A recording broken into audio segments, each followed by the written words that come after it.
नमस्कार, आप देख रहे हैं एनडीटीवी एक्सप्लेनर तह की बात। मैं हूं सुशील बहुगुणा। एक ऐसे दौर में जब पड़ोसी देश पाकिस्तान की माली हालत काफी खराब है, महंगाई चरम पर है और लोग बिजली पानी जैसी बुनियादी सुविधाओं के लिए भी संघर्ष कर रहे हैं, पहलगाम में आतंकी हमले के मुद्दे पर भारत के साथ उसने बड़ा टकराव मोल ले लिया है। भारत ने इस हमले के लिए जिम्मेदार आतंकियों और उन्हें समर्थन देने के लिए जिम्मेदार पाकिस्तान के खिलाफ सख्त कार्रवाई का फैसला किया है।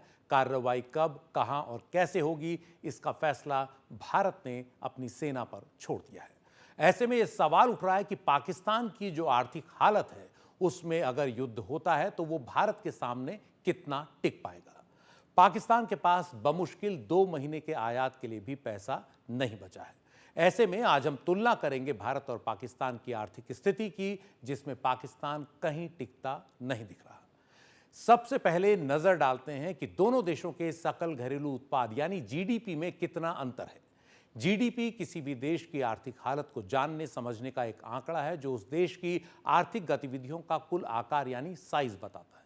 इस लिहाज से आप इस ग्राफ को अगर देखेंगे तो आपको साफ नजर आएगा कि भारत और पाकिस्तान की जीडीपी में शुरू से ही काफी अंतर रहा है। 1980 में पाकिस्तान की जीडीपी 38.62 अरब डॉलर थी और भारत की 186.17 अरब डॉलर। समय के साथ ये अंतर बढ़ता चला गया और आज आप अंतर देख सकते हैं जो 10 गुना से भी ज्यादा हो चुका है। 2024 में पाकिस्तान की जीडीपी जहां करीब 373 अरब डॉलर थी, वहीं 2024 में भारत की जीडीपी आप देख सकते हैं 3,910 अरब डॉलर हो चुकी थी, जो अब 4,2500 अरब डॉलर से ऊपर हो चुकी है। और आईएमएफ द्वारा अप्रैल 2025 में जारी वर्ल्ड इकोनॉमिक आउटलुक के मुताबिक भारत जीडीपी के मामले में दुनिया में 5वें से चौथे स्थान पर आ चुका है। जापान को उसने पीछे छोड़ दिया है, जबकि पाकिस्तान 43वें स्थान पर है। तो ये आपने देखा जीडीपी का बड़ा अंतर। जीडीपी का विकास जो है, जीडीपी विकास दर, ये किस तेजी से हो रही है, ये भी किसी देश की आर्थिक बेहतरी का संकेत देता है, बताता है कि उस देश में आर्थिक गतिविधियां किस तेजी से बढ़ रही हैं। इस लिहाज से भारत दुनिया की बड़ी अर्थव्यवस्थाओं में सबसे तेजी से बढ़ता देश है। 2024-25 में भारत की जीडीपी विकास दर 6.5% रही, जबकि पाकिस्तान की महज 2.5%, जो आप इन आंकड़ों में देख सकते हैं। जबकि इससे पहले के साल पाकिस्तान की जीडीपी विकास दर 0 से नीचे चली गई थी। वो तो अंतर्राष्ट्रीय मुद्रा कोष यानी आईएमएफ ने पाकिस्तान को उबारने के लिए कर्ज दिया, जिससे उसकी अर्थव्यवस्था में कुछ जान आ गई। इसके अलावा संयुक्त अरब अमीरात और सऊदी अरब ने भी पाकिस्तान को उबारने के लिए कर्ज दिया, लेकिन यह कर्ज चुकाना भी होता है, जो पाकिस्तान के लिए बड़ी मुश्किल बना हुआ है। और खास तौर पर चीन का कर्ज, पाकिस्तान कर्ज के बड़े जाल में फंस चुका है। इस पर और बात करेंगे आगे। जीडीपी के आंकड़ों पर आगे और विश्लेषण से पहले दोनों की देशों की जो आबादी है उस पर एक नजर डाल लेते हैं। आबादी के लिहाज से पाकिस्तान हमारे उत्तर प्रदेश राज्य से बस थोड़ा ही ज्यादा है। साल 2024 में पाकिस्तान की आबादी के 25.13 करोड़ होने का अनुमान था, जबकि भारत की आबादी 145 करोड़ को पार कर चुकी थी। यानी आबादी के लिहाज से भारत पाकिस्तान से करीब 6 गुना बड़ा है। अगर देश की आबादी ज्यादा हो और जीडीपी भी ज्यादा हो तो किसी दूसरे देश के साथ बेहतर तुलना करने के लिए जीडीपी के आंकड़ों के बजाय प्रति व्यक्ति जीडीपी के आंकड़ों को देखा जाना चाहिए। आईएमएफ के आंकड़ों के मुताबिक 2024 में पाकिस्तान की प्रति व्यक्ति जीडीपी 1580 डॉलर थी, जबकि भारत की प्रति व्यक्ति जीडीपी 2710 डॉलर थी, जो बताता है कि प्रति व्यक्ति भारत की जीडीपी पाकिस्तान से कहीं ज्यादा है। हालांकि विकसित देशों के मुकाबले अब भी काफी कम है, इसलिए इसे और बेहतर किए जाने की जरूरत है। अर्थव्यवस्था के कुछ जानकार मानते हैं कि विकसित दर्जा हासिल करने के लिए 12,000 से 15,000 डॉलर प्रति व्यक्ति जीडीपी काफी है, जबकि कुछ मानते हैं कि ये 25,000 डॉलर प्रति व्यक्ति होनी चाहिए जीडीपी। तो भारत के लिए अभी लंबा रास्ता बाकी है। मोदी सरकार ने 2047 तक भारत को विकसित देश बनाने का लक्ष्य रखा है। पाकिस्तान की जीडीपी की तुलना भारत से तो नहीं की जा सकती, लेकिन एक अनुमान के लिए हम उसकी तुलना भारत की एक सबसे बड़ी कंपनी से कर सकते हैं। 2024 में मार्केट कैपिटल के हिसाब से टाटा ग्रुप सबसे बड़ी कंपनी थी भारत की, जिसका मार्केट कैपिटल 400 अरब डॉलर था, जबकि उसकी तुलना में पूरे पाकिस्तान की जीडीपी कम थी, महज 373 अरब डॉलर। पाकिस्तान की जीडीपी की तुलना को और बेहतर समझने के लिए एक और उदाहरण देखते हैं। भारत के सभी राज्यों में सबसे ज्यादा जीडीपी महाराष्ट्र की है। 2024 में महाराष्ट्र की जीडीपी $39 रही, जो पाकिस्तान की $373 की जीडीपी से $66 ज्यादा थी, यानी करीब 15% ज्यादा। किसी भी देश का विदेशी मुद्रा भंडार भी उस देश की ताकत का एक पैमाना होता है। किसी भी देश की आर्थिक स्थिरता के लिए विदेशी मुद्रा भंडार अहम है। संकट के समय विदेशी मुद्रा भंडार उससे निपटने के काम आता है। इसके जरिए देश अपनी मुद्राओं की कीमत को स्थिर रखने का भी काम करते हैं। अंतर्राष्ट्रीय भुगतान को सुनिश्चित करने के लिए पर्याप्त विदेशी मुद्रा भंडार होना चाहिए। जरूरी सामान के आयात और वित्तीय व्यवस्था में विश्वास बनाए रखने के लिए विदेशी मुद्रा भंडार अहम है। अब इस पैमाने पर देखते हैं कि पाकिस्तान भारत के मुकाबले कहां खड़ा है। 18 अप्रैल 2025 तक पाकिस्तान का विदेशी मुद्रा भंडार महज $15.4 अरब था। यह बस इतना ही पैसा है कि पाकिस्तान 2 महीने भर का आयात बमुश्किल कर पाए, जबकि इसके मुकाबले भारत का विदेशी मुद्रा भंडार 18 अप्रैल को $686 अरब था, यानी पाकिस्तान से करीब 44 गुना ज्यादा। यह भारत के लिए करीब 11 महीने से साल भर तक के आयात के लिए काफी पैसा है। अपना जो सुरक्षा है उसके लिए कोई भी देश रक्षा खर्च का भी पर्याप्त प्रावधान रखता है। अगर रक्षा खर्च की बात करें तो इसमें भी भारत काफी आगे रहा है। 2024 में भारत ने पाकिस्तान से करीब 9 गुना ज्यादा पैसा रक्षा पर खर्च किया। Swedish think tank Stockholm International Peace Research Institute SIPRI के मुताबिक 2024 में पाकिस्तान ने $10.2 अरब रक्षा पर खर्च किए, जबकि इसके मुकाबले भारत ने $86.1 अरब रक्षा पर खर्च किए, कहीं ज्यादा, यानी पाकिस्तान से 8 गुना से भी ज्यादा। रक्षा खर्च के मामले में भारत दुनिया में 5वें स्थान पर रहा। किसी भी देश की आर्थिक ताकत का एक और पैमाना उसकी मुद्रा की अंतर्राष्ट्रीय कीमत भी है, उसकी मुद्रा की ताकत भी है। इस मामले में भारत और पाकिस्तान के रुपए की अगर तुलना करें तो पाकिस्तान के ₹3.30 की कीमत भारत के ₹1 के बराबर ठहरती है। अमेरिकी डॉलर की तुलना में देखें तो $1 की कीमत आज 84.58 भारतीय रुपए के बराबर है, जबकि पाकिस्तानी रुपए को देखें तो $1 की कीमत 281 पाकिस्तानी रुपए के बराबर है। पहलगाम में हुए आतंकी हमले के बाद भारत ने पाकिस्तान के खिलाफ कई सख्त कदम उठाए हैं। उनमें से एक है व्यापारिक रिश्तों पर रोक लगाना। भारत ने पाकिस्तान के साथ व्यापारिक संबंध रोक दिए हैं। इसका पाकिस्तान को काफी ज्यादा नुकसान होगा, भारत को लगभग कोई नुकसान नहीं होगा। भारत से पाकिस्तान को सबसे ज्यादा निर्यात ऑर्गेनिक केमिकल्स और फार्मास्यूटिकल उत्पादों का होता था। रोक से पाकिस्तान में दवाओं और उद्योग के क्षेत्र में दिक्कत सामने आएगी। हालांकि लगातार बिगड़े रिश्तों के मद्देनजर दोनों देशों के बीच व्यापार बहुत ज्यादा नहीं था। अगर दोनों देशों के बीच व्यापार संतुलन को देखें तो यह पूरी तरह भारत के पक्ष में झुका हुआ है। अप्रैल से लेकर जनवरी 2024-25 तक, यानी इन 9 महीनों में भारत से पाकिस्तान को $44.76 करोड़ का सामान निर्यात हुआ, जबकि पाकिस्तान से भारत को निर्यात महज $4.2 लाख का था। यह कुछ भी नहीं है। पाकिस्तान विदेशी कर्ज के जाल में भी फंसा हुआ है। इस डेट ट्रैप को पिछले साल वर्ल्ड इकोनॉमिक फोरम की बैठक में पाकिस्तान के प्रधानमंत्री शहबाज शरीफ ने डेथ ट्रैप तक कह दिया था। अब इसके सबूत के तौर पर आंकड़ों को देखते हैं। पाकिस्तान पर कुल कर्ज अपनी जीडीपी का 74.3% है, यानी ₹100 अगर जीडीपी हो तो ₹74 से ज्यादा पाकिस्तान पर कर्ज है। और उसमें भी विदेशी कर्ज में सबसे बड़ा हिस्सा यानी 72% उसे चीन को चुकाना है।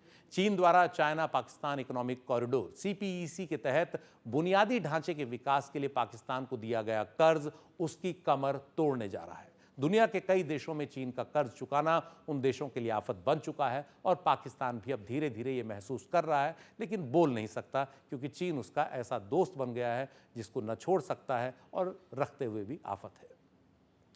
अब एक नजर डाल लेते हैं पाकिस्तान में जरूरी चीजों की कीमतें किस कदर आसमान छू रही हैं। पाकिस्तान में चीनी की कीमत करीब 180 पाकिस्तानी रुपए प्रति किलोग्राम हो चुकी है।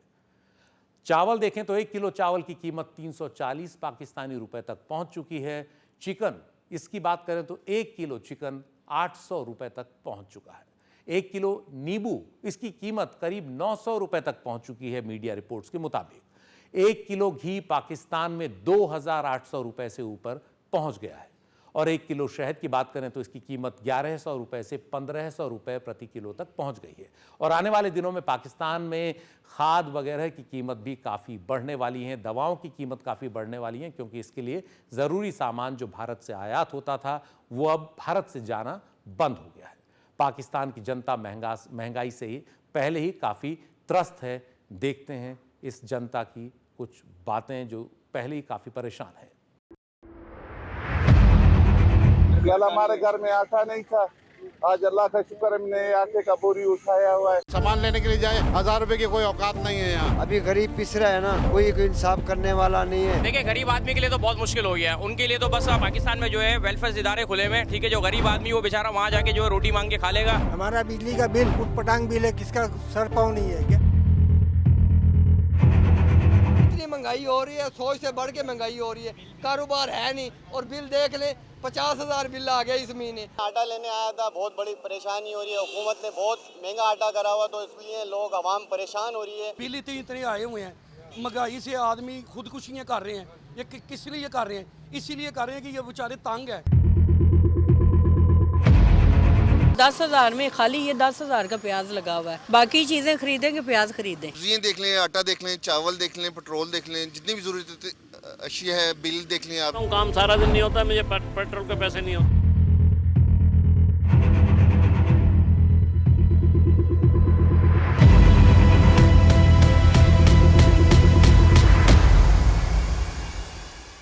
अब गर्मियों का मौसम है और पाकिस्तान में जो हालात हैं वो और ख़राब होने के आसार हैं। पाकिस्तान के सामने पहले ही इतनी चुनौतियां हैं और अब वो भारत से उलझा हुआ है।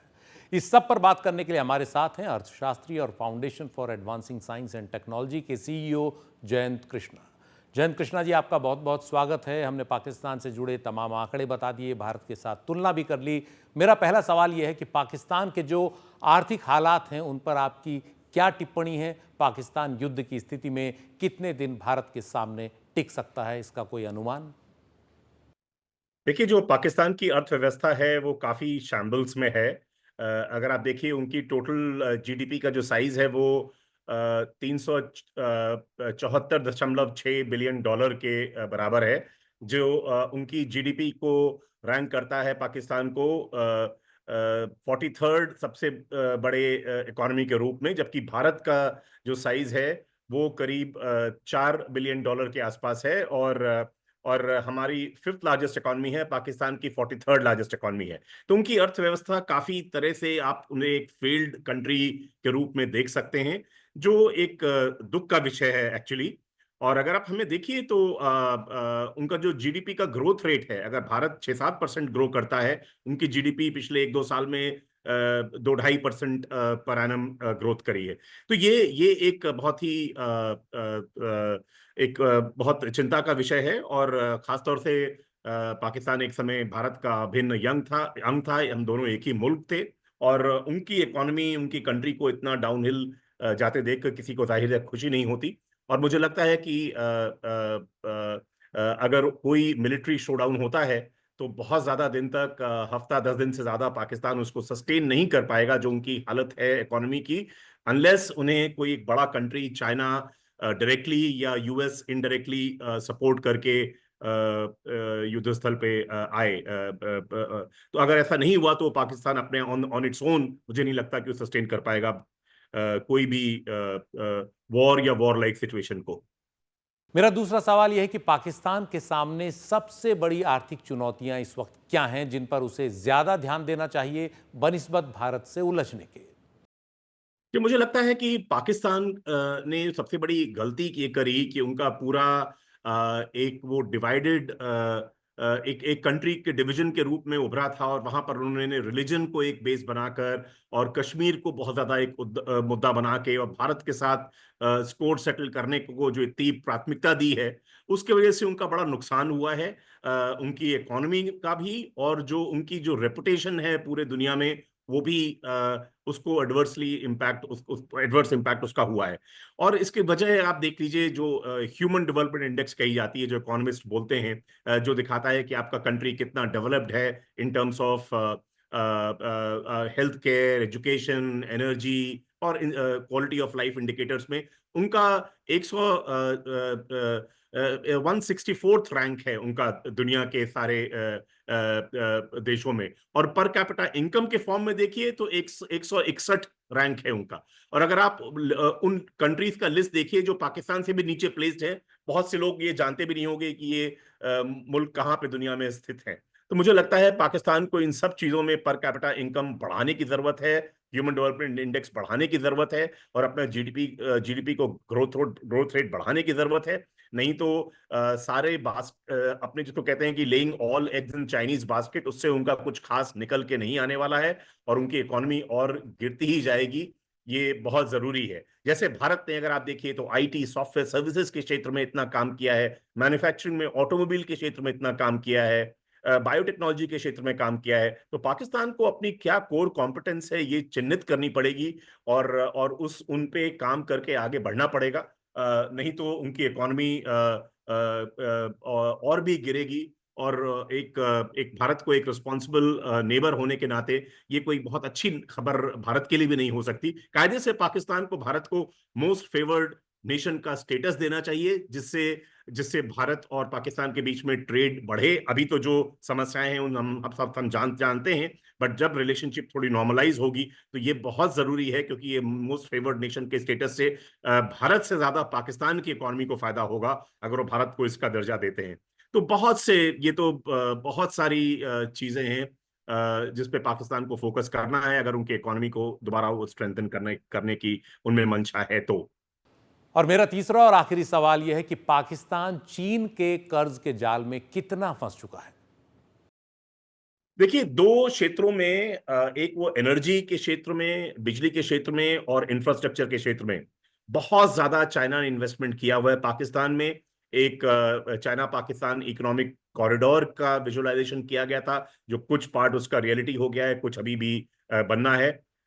और जो चाइना और पाकिस्तान के बीच में एक फ्री ट्रेड एग्रीमेंट भी साइन हुआ है, जिससे ट्रेड दोनों कंट्रीज के बीच में आसान हो गया है। और चाइना ऑलरेडी पाकिस्तान का लार्जेस्ट ट्रेडिंग पार्टनर बन गया है। सबसे ज्यादा जो इंपोर्ट पाकिस्तान करता है प्रोडक्ट्स का, वो चाइना से करता है।